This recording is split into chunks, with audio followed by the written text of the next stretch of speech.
Bem-vindas e bem-vindos se você mora no Brasil. Bem-vinda e bem-vindo, você conhece essa birosca em que a gente vive.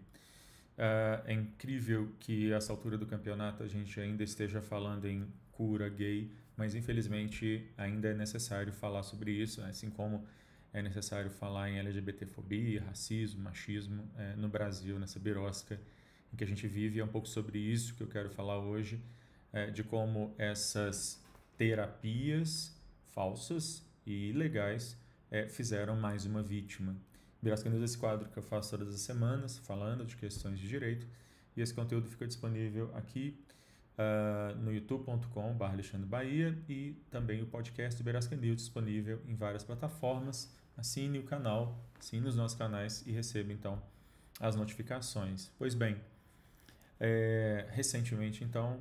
viralizou uma notícia de que uma travesti de 22 anos que fazia parte de uma igreja evangélica neopentecostal e que fazia parte de uma igreja especificamente chefiada por um pastor, o Flávio Amaral, e que é conhecido no meio por fazer terapias de reversão de homossexualidade, transexualidade. Ele mesmo se diz uma ex-travesti, alguma coisa assim. E essa moça, então, fez o processo de destransição, ela tirou as próteses, botaram ela com uma roupa e um cabelo masculinos, e ela acabou tirando a própria vida recentemente, pressionada por causa justamente disso. Ano passado, a gente teve uma influencer bolsonarista, a Carol Heller, lésbica, mas que também havia passado também por esse processo de terapia de cunho religioso para deixar de ser lésbica, e ela fez também exatamente a mesma coisa. O que me motiva a falar desse vídeo é não só lamentar a morte dessa travesti, assim como dessa moça, Carol Heller, mas falar, na verdade, como que isso é um problema muito grande no Brasil, como isso não é algo que deixou de existir ou que perdeu força. Existe uma pesquisa, um livro que se chama, essa pesquisa resultou nesse trabalho, que se chama Entre Curas e Terapias, em que vai ser mostrado que o Brasil tem mais de 20 tipos, mais de quase, na verdade, quase 30 formas diferentes de fazer tortura em cima de pessoas LGBT+, desde cunho religioso, passando por psicólogos, psiquiatras, até mesmo educadores, para que essas pessoas deixem de ser LGBT e se adequem a uma heterossexualidade compulsiva e uma cisnormatividade compulsiva. Esse estudo ele é assustador, eu vou deixá-lo linkado na descrição desse episódio do Birosca News para quem quiser ler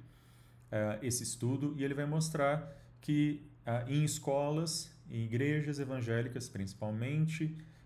mas também em consultórios de alguns psicólogos, de alguns terapeutas, são feitas aí uma série de metodologias para que essa pessoa, entre aspas, deixe de ser LGBT. A psicóloga Dalcira Ferrão, que é uma pessoa que luta contra esse tipo de tortura dentro do meio da saúde mental, ela vai chamar atenção para que é isso, né? É um caso de tortura que envolve isolamento social, imposição de uma heterossexualidade, uma cissexualidade, imposição de valores religiosos, e tudo isso leva invariavelmente as pessoas que passam por esse tipo de terapia, entre aspas, a casos não só da pessoa tirar a própria vida, mas de depressão, abuso de drogas, abuso de álcool, raiva sobre si mesma, automutilação. Tem um relatório da Organização das Nações Unidas que é mencionado nesse livro, que fala sobre como que isso ao redor do mundo gera uma série de problemas sociais, que ele vai chamar de auto-ódio, inclusive. E a deputada Erika Hilton, ela vem acompanhando muito de perto casos assim. Ano passado, ela propôs o projeto de lei número 5034, que na verdade existe mais de um projeto de lei sobre isso, que visa justamente tipificar como crime esse tipo de comportamento. Vale lembrar que desde 1999 o Conselho Federal de Psicologia ele proíbe profissionais da saúde mental de fazerem esse tipo de coisa. No entanto, apesar da proibição do Conselho Federal de Psicologia, e isso inclusive já foi reafirmado pelo STF, o STF teve a oportunidade de julgar uma ação civil pública sobre esse tema, que buscava suspender a resolução do Conselho Federal de Psicologia, e a decisão do STF foi de que essa resolução é válida, é constitucional, profissionais da saúde mental não podem fazer esse tipo de coisa. Existem também projetos de decreto legislativo e projetos de lei também para revogar essa resolução do Conselho Federal de Psicologia, movimentados aí por uma bancada reacionária religiosa. E é esse o cenário que a gente está ainda vivendo no Brasil, de pessoas se suicidando, pessoas LGBT mais se suicidando ou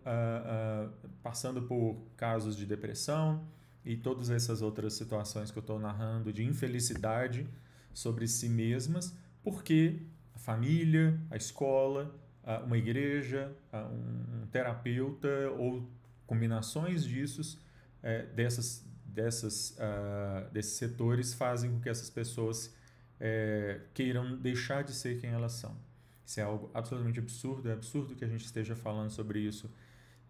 na segunda década do século XXI aqui no Brasil, mas isso é uma realidade e precisa ser enfrentada por políticos sérios, como a Erika Hilton, por setores da saúde mental, e o Conselho Federal de Psicologia é bastante ativo nesse sentido, mas também por pessoas do direito, que nós precisamos dar uma resposta à altura